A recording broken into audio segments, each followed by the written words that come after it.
નમસ્કાર to the point કાર્યક્રમમાં હું ધ્વની આપનું સ્વાગત કરું છું।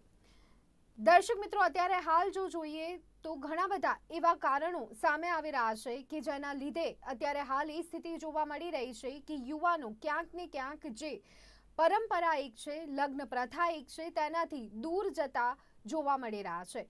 ભારતીય યુવાનોમાં કદાચ લગ્નથી દૂર જવા માટે કયા કયા કારણો હોઈ શકે છે તેની પર હવે ગંભીરતાથી વિચાર કરવાની જરૂરિયાત ઊભી થઈ છે।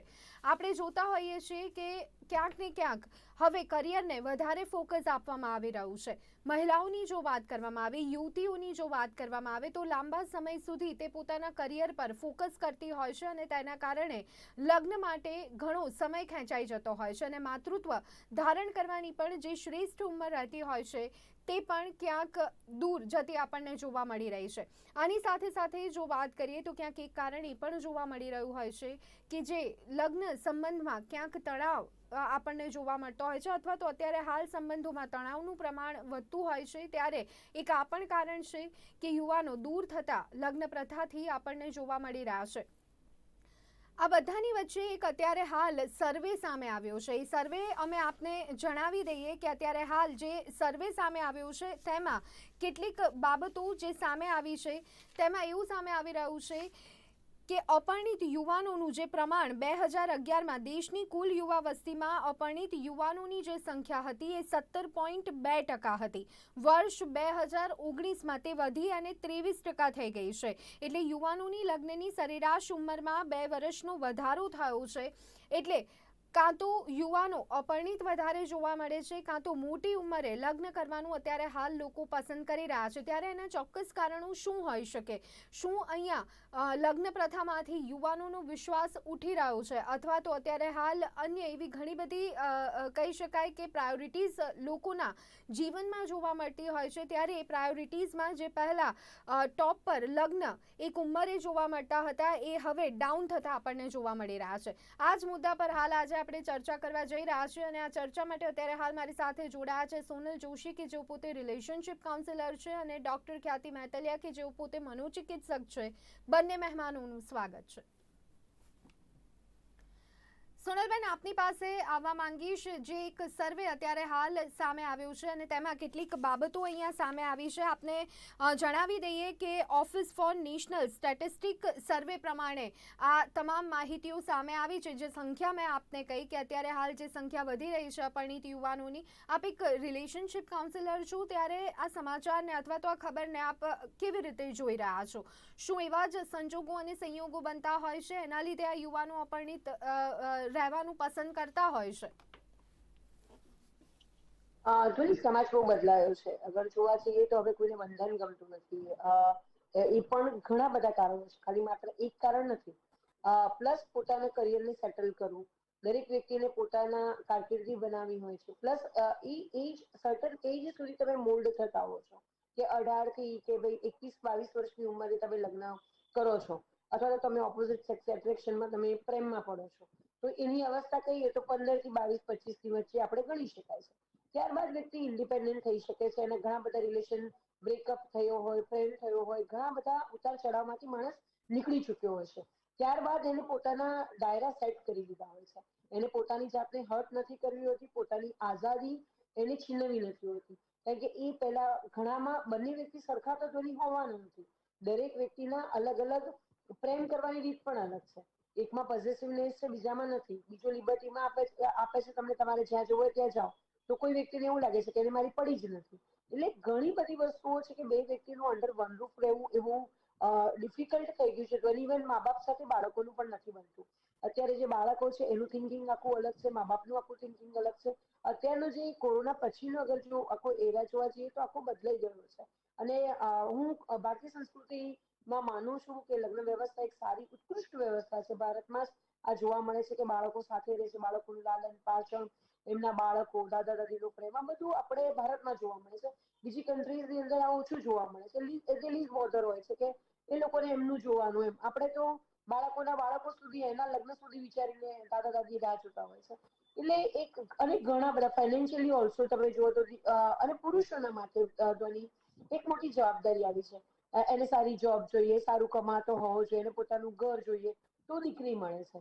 સો ઘણી વખત આ બધા કારણોના કારણે પણ દીકરાઓ લગ્ન કરવા નથી માંગતા. પ્લસ ડિમાન્ડિંગ હોય કે મને અહીં જવું છે, અહીં જવું છે. દરેક બે વ્યક્તિઓ ભેગા મળીને, અને પ્લસ દીકરીઓનું પણ એવું છે કે દીકરીઓને મેળના જેમ ઘરમાં કામ કરવા માટે લઈ જવાની, એને કહેવાનું કે તને રસોઈ કરતા આવડે છે કે નહીં, તું ગમે તેટલી મોટી પોસ્ટ પર હો તો સવારે રસોઈ કરીને જવાનું. એ દીકરીઓ પણ બહુ ગભરાય છે. મારી પાસે ઘણા બધા એવા કિસ્સા છે. હું એઝ એડવોકેટ પણ કામ કરું છું, તો ઘણા લોકો મળતા હોય છે કે જેમાં એ લોકોને એકવાર ડિવોર્સ થયા હોય છે તો બીજી વાર એમને એમ કે છે કે ના ભાઈ અમારે નથી કરવું. જેમને ઓળખતા પણ નથી એમના ઘરે એમની સેવા કરવા કેમ જવાનું. પહેલા આ ક્યારેય જોવા નતું મળતું ધ્વની. એવું હતું કે આપણો પતિ છે, એના મા બાપ છે, આપણા મા બાપ છે. એટલે ઘણા બધા રોજ નવા નવા ઇન્સિડન્ટ, રોજ અલગ અલગ લોકોને મળવાનું થતું હોય છે. અને હવે લોકોનું પેશન્સ લેવલ બહુ જ ઓછું થઈ ગયું છે. એમ કહું કે ના બરોબર રહી ગયું છે.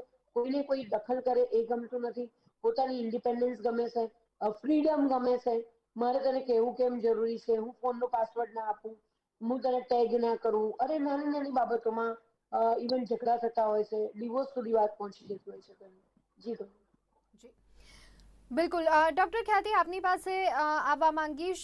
એક મનોચિકિત્સક તરીકે આ જે બદલાતી માનસિકતા અત્યારે હાલ યુવાનોમાં જોવા મળી રહી છે, એક કારણ તો સીધું સ્પષ્ટ છે કે અત્યારે હાલ લોકો કરિયરને વધુ ફોકસ કરી રહ્યા હોય છે, પરંતુ તેની સાથે કયા કારણો જવાબદાર છે અને આ માનસિકતા કેમ બદલાતી અને ખૂબ જ ઝડપથી બદલાતી આપણે જોઈ રહ્યા છીએ? એકદમ સાચી વાત છે. આજકાલ મેં પણ ઘણી બધી વાર એવું જોયું છે કે જે આપણે મોટી ઉંમરના લોકો છે એ લોકો બિચારા બહુ ટેન્શનમાં રહે છે કે મારો છોકરો કે મારી છોકરી સામેવાળું પાત્ર જ પસંદ નથી કરતી મેરેજ માટે. એ કહે છે કે કરું તો કરું, નહીતર ના પણ કરું. એટલે મોટા ભાગના ઘણા બધા યુવાનો અને યુવતીઓ આજકાલ એવા છે કે જે લોકોને મેરેજ નથી કરવા. એ લોકો કરિયરની જે પ્રાયોરિટી છે એ તો છે જ, તે ઉપરાંત એક જે ઇન્ડિપેન્ડન્સ અને ફ્રીડમ, જેમ સોનલબેને કીધું કે હું મારી લાઈફ કોઈ બીજા સાથે શું કામ બાંધું, ઘણી બધી કોમ્પ્રોમાઇઝીસ મારે કરવી પડે મેરેજ કરીને, એ હું શું કામ કરું. આવો એટીટ્યુડ ઘણા બધા યુવક અને યુવતીઓનો છે. યુવતીઓ ખાસ કરીને એવું વિચારે છે કે આપણે પરણતા હતા કે પહેલા સ્ત્રીઓ પરણતી હતી કારણ કે પતિ કમાઈને ખવડાવે, હવે હું જાતે જ કમાવા માંડું તો મારે કોઈ ઉપર આધારિત શું કામ રહેવું પડે, કોઈની રોકટોક મારે શું કામ સહન કરવાની, હું જાતે જ કમાઉં ને જાતે જ ખાઉં.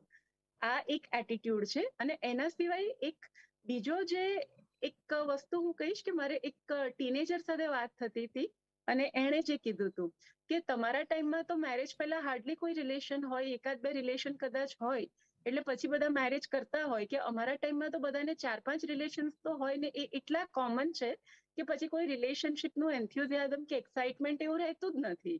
પછી મેરેજ એટલે ફક્ત એક ડ્યુટી અને એક ચોકઠામાં આપણે બેસવાનું એવું જ રહે છે. બાકી રિલેશન્સના જે મજા કે જે પણ આનંદ છે તો અમે બધા માણી જ ચૂકીએ છીએ. આ પણ એક રીઝન છે કે પછી શેના માટે આપણે પેલામાં જોડાવાનું અને બધું કરવાનું. આ એ લોકોનો વિચાર છે, એ લોકોની માનસિકતા છે. બિલકુલ. તો ડૉક્ટર ખ્યાતિ, આ જે માનસિકતા અત્યારે હાલ જોવા મળી રહી છે, કદાચ અહીંયા સંબંધોનું જે મૂલ્ય જળવાવું જોઈએ એ આપણને જળવાતું નથી જોવા મળતું. આજે ફટાફટ આપણે જોતા હોઈએ છીએ કે એકબીજાના પ્રેમમાં પણ લોકો પડે છે અને ફટાફટ બ્રેકઅપ થતાં પણ આપણને જોવા મળે છે. અને કદાચ જો કોઈ એક વ્યક્તિ વધારે સિરિયસ હોય તો આપણે જોતા હોઈએ છીએ કે હતાશા અને નિરાશામાં તે ખોટા પગલાં પણ ભરે છે. એટલે આ પ્રકારના કેસીસ પણ આની સાથે સાથે આપની જોડે કેટલા આવે છે? એક્ઝેક્ટલી, એ બહુ જ સાચી વાત કીધી. સૌથી પહેલા તો સાયકેટ્રીમાં જેટલા પણ સ્ટડીઝ ને જેટલું પણ થયું છે, ડિપ્રેશન એટલે કે ઉદાસી રોગ, એન્ઝાયટી એટલે કે ચિંતા રોગ, આ બધા જ રોગો, બધી જ ટાઈપના માનસિક રોગોનું પ્રમાણ મેરિડ લોકો કરતા સિંગલ કે ડિવોર્સ લોકોમાં વધારે જોવા મળે છે. કારણ કે મેરેજમાં ભલે તમે કોમ્પ્રોમાઇઝીસ કરો છો પણ એની સાથે સાથે તમને એક હૂંફ, એક સ્ટેબિલિટી પણ મળે છે કે જે તમારી ઇમોશનલ સ્ટેબિલિટી મેન્ટેન કરવામાં ખૂબ જ હેલ્પફુલ થાય છે. જ્યારે તમે એક પછી એક રિલેશનમાં તમે ક્યાંય બંધાયા નથી, તમારી અડધી વાત આને ખબર છે, અડધી વાત આને ખબર છે, ને એ વખતે ત્યારે જ તમે મેન્ટલી ભાંગી જાઓ છો તો તમને સપોર્ટ કરનારું પણ તમને જોઈએ એવું મળતું નથી. અને આ બધા જ ઇમોશનલ પ્રોબ્લેમ્સ વધી જાય છે જે લોકો સિંગલ છે અથવા તો ડિવોર્સ છે. મારી પાસે જેટલા લોકો આવે છે એમાંથી ઘણા બધા લોકોની હિસ્ટ્રી એવી હોય છે, મોટી ઉંમર થઈ ગઈ પણ લગ્ન નથી થયા, અમુકમાં લગ્ન થઈ ગયા છે પણ ડિવોર્સ છે, તો અમુકમાં કોઈને અપરિણિત, કોઈ પોતે અપરિણિત છે અને કોઈ પરિણિત વ્યક્તિ સાથે એનું રિલેશન ચાલી રહ્યું છે. એટલે આવી રીતની મેરાઇટલ ઇન્સ્ટેબિલિટીઝ વાળા લોકો ઘણા આવે છે કે જે લોકોને આવી રીતે લાગણીની ને ડિપ્રેશનની ને એ બધી સમસ્યાઓ આવે છે. સોનલબેન, આપની પાસે આવવા માંગીશ. અત્યારે હાલ આપણા સમાજમાં આપણે જોતા હોઈએ છીએ કે પહેલાંની સરખામણીમાં છૂટાછેડાનું પ્રમાણ પણ વધારે જોવા મળતું હોય છે, અથવા તો જે એક્સપેક્ટેશનની સાથે અથવા તો જે એક ખયાલી ચિત્રની સાથે જે લગ્ન કર્યા હોય એ તમામ વસ્તુઓ ન બનતા પણ ક્યાંક ને ક્યાંક લોકો હતાશ થતા હોય છે. તો કદાચ શું આ કારણો પણ આપણે માની શકીએ કે હવે લોકો વધુ પ્રેક્ટિકલ બની રહ્યા છે? લાગણી તો છે, પરંતુ પ્રેક્ટિકલ તેઓ પોતે છે ત્યારે વાસ્તવિકતા જલ્દીથી સ્વીકારે છે, અને કદાચ આ એક કારણો પણ હોઈ શકે કે લગ્નથી દૂર જોવા મળી રહ્યા છે. ઘણા બધા કારણો છે. લોકો લગ્ન કરી રહ્યા છે એટલે એવું કહી શકે કે પહેલા મારી પાસે ઘણા લોકો આવતા હોય એઝ આપણે કહીએ કે કેમ છે એના માટે તમારા ડિવોર્સ લેવા છે, કે ફાઇનાન્શિયલી સ્ટેબલ નથી, પ્રેમ તો બહુ કરે છે પરંતુ પૈસો ના હોય તો શું કરતા, આવા રીઝન પર લોકોના ડિવોર્સ થતા હોય છે. બીજું કે લોકોમાં હવે બહુ પ્રેક્ટિકલ એટલે કદાચ one night stand, physical relationship એ નોર્મલ થઈ ગઈ છે, બહુ આમ થઈ ગઈ છે. લોકોના લગ્ન પહેલા જ 8 થી 10 રિલેશનશિપ રહેલા હોય એવા પણ મારી પાસે કિસ્સા આવે છે કે ઇટ્સ ઓકે કે મારો હતો અને મને જલ્દી જલ્દી પ્રેમ થઈ જાય છે. જેની સાથે એટ્રેક્શન થવું એ બહુ સ્વાભાવિક છે. દરેક વ્યક્તિની વ્યક્તિત્વ ઉપર ડિપેન્ડ કરે છે કે વ્યક્તિત્વ કેવું છે. ત્યારબાદ જે વાત કરી બેને, એ બહુ સાચી વાત છે કે ભાઈ ખાલી પ્રેક્ટિકલી લોકોને બતાવવા, સમાજમાં બતાવવા લગ્ન કરવાના હોય છે. અને ઇવન એ લગ્ન કર્યા બાદ પણ પાછા એક્સ્ટ્રા મેરિટલ અફેર બહાર તો હોય જ છે, અને એ સંબંધો બી એક સાથે જીવતા જ હોય છે. અને હવે લોકો લિવ ઇન રિલેશનશિપની વાત કરીએ, લોકોને લગ્ન વ્યવસ્થાની જરૂર જ નથી રહી. બહુ સમાજ બદલાઈ ગયો છે. લોકો લિવ ઇનમાં રહેવા માંગે છે કે જેથી કોઈ રિસ્પોન્સિબિલિટી ના રહે. સામે સામે કેસીસનો પણ બહુ ભય લાગતો હોય છે કે કાલ ઉઠીને હું લગ્ન કરીશ તો પાછળથી 498 કે ડોમેસ્ટિક વાયલન્સ, આ મેન્ટેનન્સ માંગશે, આ બધા કેસીસ થશે, મારા ફેમિલી વાળાને ઇન્વોલ્વ થવું પડશે. તો આ બધા પણ બહુ બધા રીઝન્સ છે. બીજું કે કોઈને બંધાવવું નથી, રિસ્પોન્સિબિલિટી નથી લેવી. છોકરીઓ હોય છે, હવે અત્યારની જે સિસ્ટમ આવી છે એમાં તો એવું કહીશ બની કે છોકરીઓ ખૂબ કમાતી હોય, એનાથી નાની ઉંમરના છોકરાઓ હોય જે મોટી ઉંમરની સ્ત્રી સાથે પ્રેમમાં પડે કારણ કે સ્ટેબિલિટી હોય, મેચ્યોર હોય, એ કમાતી હોય, એટલે એ જ એને સાચવતી હોય, એ જ એને રાખતી હોય. અને આપણે કદાચ બોલિવૂડ કપલ્સમાં પણ જોયું હશે કે રૂપાળી હિરોઈન કેવા વ્યક્તિ સાથે લગ્ન કર્યા હોય માત્ર ને માત્ર પૈસા સાથે, આવા ઘણા બધા કિસ્સા જોયા છે. અને આપણે અત્યારે રૂટીનમાં પણ જોઈ રહ્યા છીએ. નામ તો નહીં દઈએ, પણ આજે જ એક વસ્તુ આપણે પ્રકાશમાં આવી છે કે એક્સ બોયફ્રેન્ડ બહુ યંગ હતો અને અત્યારની સિચ્યુએશન કંઈક અલગ છે. એટલે આવી જે અત્યારે સંબંધોને લોકો સિરિયસ નથી સમજતા. તેની પ્રેમ, લાગણી, હૂંફ, એકબીજાને મદદ કરવી, એકબીજા માટે જીવવું, એકબીજા માટેનો જે રાહ જોવી, એકબીજા વ્યક્તિને કોઈ મુકામ પર પહોંચાડવું, ભણાવવું, પતિ હોય તો પત્નીને મદદ કરે, પત્ની હોય તો પતિને મદદ કરે. અત્યારે સચ પણ તકલીફ પડી, કોરોના આવ્યો, કદાચ ડિવોર્સ, મારી પાસે એટલા બધા ડિવોર્સના કેસીસ છે કે કોઈની નોકરી છૂટી ગઈ, તેની વાઈફ તરત જ જતી રહી. તો શું તમે બંગલા, ગાડી માટે જ રહેવાના હતા? શું એ ઈએમઆઈ પે નથી કરતો એટલે તમારો પ્રેમ ઘટી ગયો? એટલે ખરાબ સમય આવે છે એની અંદર માણસો નીકળી જાય છે. એક ડોક્ટર પત્ની હતી, એના હસબન્ડને એને કાઢી મૂકી મારીને કે તારે તું કોરોના વોર્ડમાં જાય છે, તારે ઘરમાં નહીં આવવું, તને તારી દીકરીને મળવા નહીં દો. આવા કિસ્સાઓ પણ સામે આવ્યા છે. એટલે સંબંધોમાં વ્યક્તિનું મૂલ્ય અને ખાલી માત્ર ને માત્ર બાહ્ય દેખાવ તેની ઇમ્પોર્ટન્ટ નથી હોતું. આંતરિક રીતે, ઇમોશનલી રીતે, પ્રેમ, લાગણી, હૂંફ, આ બધું બેટર કરતું હોય છે. પરંતુ અત્યારની સિચ્યુએશન ઘણી અલગ છે. શું કમાય છે, પૈસા કેટલા છે, એ મહત્વનું છે. કદાચ એવું કહી શકાય કે લોકોએ ખરેખર અમે એવું પ્રિફર કરીએ કે એનું બોડી ચેક થવું જોઈએ, એટલે થેલેસીમિયા ના હોય કે HIV એડ્સ ના હોય, એ બધું ચેક કરવું જરૂરી છે, પણ લોકો એ નથી ચેક કરતા. કેટલી એફડી છે, કઈ ગાડી છે, કયો બંગલો છે. લોકોની પ્રાયોરિટીઝ ચેન્જ થઈ ગઈ છે. પછી એ કેવો લાગે છે, શું લાગે છે, ઇવન એના અફેર્સ છે. ઘણી મોટા કોર્પોરેટ લેવલના મારી પાસે કાઉન્સેલિંગ આવતા તમને નવાઈ લાગે, એમની વાઈફે છુટ્ટી આપી છે કે તમારે બહાર જે કરવું હોય એ કરો, પણ તમે ઘરમાં લઈને નહીં આવો. એટલે તેની બહુ જ બધું ચેન્જ થયું છે. બહુ દુઃખ થાય છે. હું લગ્ન વ્યવસ્થા ઉપર ભયંકર વિશ્વાસ મૂકું છું અને એના ઉપર જ ભારતીય સંસ્કૃતિ છે અને અત્યારે તૂટી રહી છે અને કદાચ આનાથી પણ ખરાબ દિવસો આપણે ભવિષ્યમાં જોઈશું. જી બિલકુલ.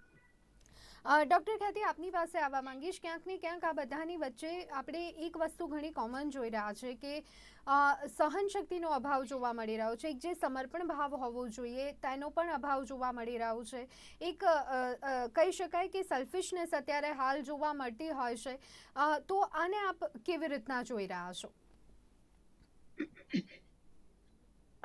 પ્રેમ એક એવી વસ્તુ છે કે જેમાં આપણે આપણી પોતાની લાગણી કે પોતાની જરૂરિયાત કરતા સામેવાળાની જરૂરિયાતને પહેલા મૂકીએ છીએ. એ પ્રેમ માતા પિતા અને બાળકો વચ્ચેનો પણ હોઈ શકે, ભાઈ ભાઈ ભાઈ બહેનનો પણ હોઈ શકે, અને પતિ પત્ની અથવા તો પ્રેમી પ્રેમિકા વચ્ચેનો પણ હોઈ શકે. તો આ જે પ્રેમની લાગણી છે એ અત્યારે ઘણી બધી ઓછી થઈ રહી છે, લોકોમાંથી જાણે લુપ્ત થઈ રહી છે એવું હું કહીશ. જે કહીએ છીએ કે લોકો સેલ્ફિશ થઈ ગયા છે, એટલે એમાં એક્ઝેક્ટલી આવું જ છે કે સપોઝ મેરેજે કર્યા, પાર્ટનર છે અથવા તો મેરેજ નથી કર્યા, ફિયાન્સી છે કે બોયફ્રેન્ડ ગર્લફ્રેન્ડ જે પણ છે, પણ મારે આ જોઈએ છે, તું મને આ પ્રોવાઈડ કર, તો હું તને પ્રેમ કરું છું. સપોઝ તું એ નથી કરી શકતો પ્રોવાઈડ, તો પછી I have to think of it. એટલે આ જે છે એ પ્રેમ નથી, ઇટ ઇઝ ઓનલી ખાલી પોતપોતાની જરૂરિયાતો પૂરી કરવા માટેનું એક સાધન. એ રીતે જ એટલે લોકો આજકાલ એવી જ રીતે રિલેશન્સને પણ ગણી રહ્યા છે કે રિલેશનનું જે એક આપણે જે કહીએ ને ખુશ્બુ, એક મહેક, એ બધું કશું જ નહીં. જ્યાં સુધી એ રિલેશન્સ આપણી જરૂરિયાત પૂરી કરે ત્યાં સુધી ખરો, નહીં તો નહીં. આ મેન્ટાલિટી લોકોમાં આવી રહી છે. બિલકુલ.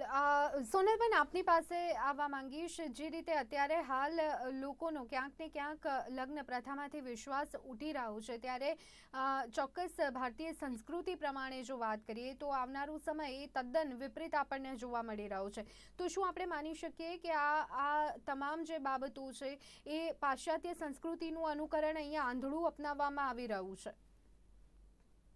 100% ધ્વની, ખૂબ જ સાચી વાત છે. અને કદાચ એ લોકો આપણી પાછળ આવી રહ્યા છે ને આપણે એમની પાછળ ભાગી રહ્યા છીએ.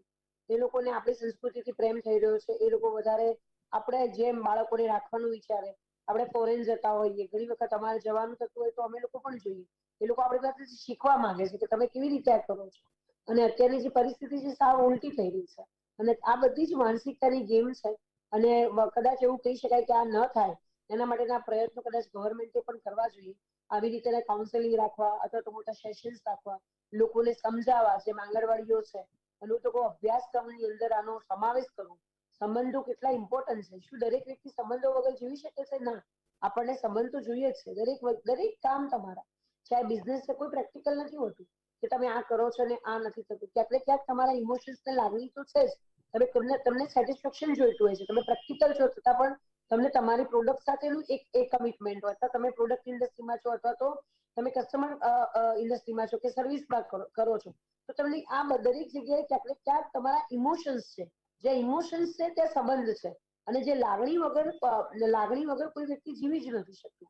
એને કેર જોઈએ. તમે નર્સ છો હોસ્પિટલમાં, તો કેર કરે છે.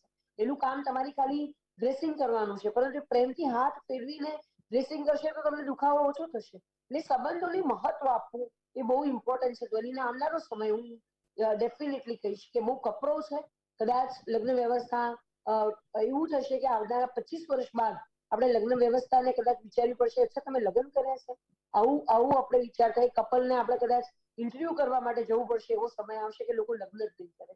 અને આપણે આ સમયને રોકવાનો પૂરતો પ્રયત્ન કરીએ કે આ સમય ન આવે અને લોકો સંબંધોમાં વિશ્વાસ મૂકે, બંને પક્ષે, દીકરા દીકરી બંને ખોટી રીતે કાયદાનો મિસયુઝ ન કરે, માત્ર ને માત્ર સંબંધોને મહત્વ આપે, પ્રેમને મહત્વ આપે. કેટલા એવા આપણી પાસે પાવર કપલ હશે, આપણે જોયા પણ હશે કે ભાઈ એને કેન્સર થયું હોય છતાં પણ એને લગ્ન કર્યા હોય અને એ સારી રીતે જીવન જીવતા હોય. અત્યારે મારી પાસે અત્યારે ક્લાયન્ટ છે, એ પોતે ડિપ્રેશન જેવું ફીલ કરે છે કે ભાઈ એમને પોતે વેલ નોન કોરિયોગ્રાફર છે ત્યાં લંડનની, અને એને કેન્સર હતું ભાઈ, અને મેરેજ કરે છે. આજે 12 વર્ષથી સાથે રહે છે. અત્યારે એમનો છેલ્લો તબક્કો ચાલી રહ્યો છે. હું કેવી રીતે આના વગર સર્વાઈવ કરું? આનું નામ પ્રેમ કહેવાય છે. આ જોવાની વાત છે. એટલે આવો સ્વભાવ રાખીએ આપણે તો જ કદાચ સંબંધો ટકાવી શકીએ. અને સૌથી ઉત્કૃષ્ટ અગર જો કોઈ માં અને પુત્રનો પ્રેમ જોવો, તો માં અને બાળકોનો પ્રેમ જોવો કે એનો કોઈ દિવસ તમે એ પ્રેમની અંદર કોઈ વસ્તુની ગમે તે દીકરા દીકરી માવતર કમાવતર થાય, પણ બધું માં હંમેશા કેર કરતી હોય છે. સૌથી સારામાં સારો આપણો કોઈ જો મજબૂત સંબંધ હોય તો એ આપણા માતા પિતા સાથેનો હોય છે. અત્યારે પાર્ટનરો બદલાતા હોય છે, પણ મા બાપ બદલાતા નથી હોતા. એ લોકો તમારા ખરાબ સમયમાં પણ હંમેશા ઉભા હોય છે. તો શું આપણે એવા સંબંધો આપણા પતિ સાથે, અને ઘડીએ પાર્ટનર બદલીને, અને થોડી નવાઈ લાગશે, એક પાર્ટનરમાં આપણે બધા પાર્ટનરોની ખૂબી ગોતવા જઈએ તો પછી તો 10 બોયફ્રેન્ડ રાખવા પડે. ઘણી વખત અમારી પાસે આ નથી કરતો, આ નથી કરતો, તો પછી લગ્ન થવાની કોઈ પ્રશ્ન જ નથી, લગ્ન કરી જ ન શકો તમે. તો આવા પણ કિસ્સાઓ આવતા હોય છે. જી જી બિલકુલ. ડૉક્ટર ખ્યાતિ, આપની પાસે આવવા માંગીશ. કદાચ બાળક જે પણ જોતું હોય છે પોતાના પરિવારમાં જોતું હોય છે, અને એ બાળક જેમ જેમ મોટું થાય તેમ તેમ એ તમામ બાબતો એ ધ્યાનમાં પણ લેતું હોય છે. અત્યારે હાલ આપણે જોતા હોઈએ છીએ કે ઘણા યુગલ દંપતી એવા હોય છે કે અનેક રીઝન એમની પાસે હોય છે કે જિંદગી સાથે તો વિતાવી દે છે પણ તેઓ સાથે જીવતા નથી હોતા, એટલે ક્યાંક કોમ્પ્રોમાઇઝ આપણને જોવા મળતું હોય છે. ત્યારે ઘરમાં પણ એટલું હેલ્ધી એટમોસ્ફિયર હોવું, અથવા તો જે નજીકના સગાઓ છે, માતા પિતા છે, ભાઈ ભાભી છે કે કોઈ પણ એ લોકોની વચ્ચે પણ એક બોન્ડિંગ સ્ટ્રોંગ હોવું એ કેટલું જરૂરી છે, કારણ કે આ તમામ બાબતો પણ બાળકો અથવા તો યુવાનો એટલી જ મહત્વતાની સાથે ધ્યાને લેતા હોય છે. એ વાત એકદમ સાચી કીધી ધ્વનિ, કે બાળકો એ જ શીખે છે જે એ પોતાના પરિવારમાં જોવે છે. અને આજકાલ લોકો ખાલી જીવન સાથે વિતાવે છે પણ સાથે જીવતા નથી, કારણ કે બધા પોતપોતાની રીતે લાઈફ જીવે છે, એક ઘરમાં રહે છે, પણ જે એકબીજાના સુખ દુઃખ જે એકબીજા સાથે શેર કરવાના, એક પરિવારનો જે એક બોન્ડ હોય એ પ્રમાણે સાથે રહેવાનું એવું નથી થઈ રહ્યું. એના માટે હું એવું કહીશ કે દરેક પરિવારે એટલીસ્ટ દિવસનું એક ટાઈમનું જમવાનું સાથે કરવું જોઈએ, જેમાં ટીવી, મોબાઈલ કે એ બધા કોઈ જ ડિસ્ટ્રેક્શન્સ ન હોય. દરેક વ્યક્તિ પોતપોતાની વાત કરે, આજે મેં આમ કર્યું, આજે મારી સાથે આમ થયું. બાળકો, માતા પિતા, બા દાદા આ બધા જ પોતપોતાનું શેરિંગ કરે તો એક પરિવારની ફિલિંગ આવે છે, એક બોન્ડિંગ થાય છે, અને આપણે બધા સાથે એક ફેમિલી છીએ એવી ફિલિંગ આવે છે. અને આવા બાળકો જે આવી રીતે મોટા થયા હોય એ લોકોમાં પણ આ મૂલ્યો હંમેશા રહેશે કે મારે પણ મારા પરિવાર સાથે જ રહેવાનું છે, પરિવાર સાથે બધું મારે શેર કરવાનું છે, અને જરૂર પડે મારે હેલ્પ કરવાની છે. સોનલબેન, આપની પાસે આવવા માંગીશ. ફટાફટ જેમ રિલેશન બને છે એમ ફટાફટ રિલેશન તૂટતા પણ હોય છે, અને ઇવન હવે તો લગ્નમાં બંધાયા પછી પણ ડાયવોર્સ કેસીસ આપણે વધારે જોતા હોઈએ છીએ. ત્યારે અહીંયા રિલેશનશિપ કાઉન્સિલરી કેટલું મદદરૂપ સાબિત થઈ શકે છે અગર આ રીતના જીવનમાં ચઢાવ ઉતાર આવતા હોય ત્યારે, અથવા તો એક સંબંધોને બચાવવા માટે? ખૂબ જ કામ આવતું હોય છે. ત્યારે પણ અમે લોકો તો જે પ્રમાણે અમે લોકો મીડિયેટર પણ કહેવાઈએ, એટલે બિંગ એડવોકેટ, અમે આ ફિલ્ડમાં કામ કરતા હોય કે જેથી સંઘર્ષમાં આવ્યા હોય, ઇવન જે જજીસ હોય છે મેઇન ફેમિલી કોર્ટના, એ પણ આવી રીતે કાઉન્સેલિંગ કરતા હોય છે. કાઉન્સેલિંગનું એક સેશન રાખવામાં આવ્યું છે, મીડિયેશન સેન્ટર ઇવન હાઈકોર્ટમાં પણ રાખવામાં આવ્યું છે, કે જ્યાં આગળ કાઉન્સેલિંગ કરીને સમજાવવામાં આવે. મીડિયેશન અને કાઉન્સેલિંગ બહુ ઇમ્પોર્ટન્ટ છે, અને કદાચ તમારા લગ્ન જીવનને બચાવી શકતા હોય. અને যদি તમે રોજ એકબીજાને કોઈ પણ વસ્તુની વાત કરો, કમ્યુનિકેશન કરો, પરંતુ કોઈ ત્રીજું વ્યક્તિ કે જે તમને અલગ અલગ રીતે સાંભળે છે અને પછી જોડે સાંભળે છે અને પછી તમને વાત કરે છે, તો એનાથી સંબંધો સુધરવાના ચાન્સીસ ખૂબ જ વધારે હોય છે. અને ઘણા ઘણા પરિવારોને અમે ભેગા કર્યા છે, અને જેના કારણે બાળકોને પોતાના માતા પિતા પરત મળ્યા છે, નહીતર બાળકો વહેંચાઈ જતા હોય છે. બીજી વાત એ છે કે ઘણા લોકો આમાં ધ્વનિ એવું છે, હું કહું છું કે હું ધ્વનિને પ્રેમ કરું છું, પણ ધ્વનિ એક એક્સપ્રેસિવ નથી, એ મને નથી કહી શકતી, પણ મારે એની આંખોથી સમજવાનું છે. એટલે આવા પણ ઇશ્યુઝ હોય છે. કોઈ વ્યક્તિ બહુ એક્સપ્રેસિવ હોય, ફૂલ આપવા, પાર્ટી થ્રો કરવી, કોઈના, અને કદાચ એવું લાગે કે જે પાર્ટી થ્રો કરે છે ને એના કરતા જે નથી કરતું ને એ માણસ બહુ જ પ્રેમ કરતો હોય છે. પરંતુ આ સમજાવવું, એને જતાવવું, આ અન્ડરસ્ટેન્ડિંગ કરવી, અને એને અમારા શબ્દો દ્વારા અમે એને કહેતા હોઈએ છીએ, અને કહીને એને સમજાવીને ઘણા લોકો ફેમિલી પાછા ભેગા કર્યા છે. અને કદાચ નવાઈ લાગશે કે 7 વર્ષ બાદ અમે લોકો હજી 3 દિવસ પહેલા જ એ ફેમિલીને ભેગું કર્યું છે, અને અત્યારે એક બીજી મેટર ચાલે છે, એમાં 15 વર્ષ બાદ ભેગા કરવાની વાત ચાલી રહી છે, ઇવન કોર્ટમાં. એટલે અમારો પૂરતો પ્રયત્ન હોય, ઇવન નામદાર જજીસ પણ એટલો બધો પ્રયત્ન કરતા હોય છે કે ફેમિલી ડિવાઈડ ના થાય.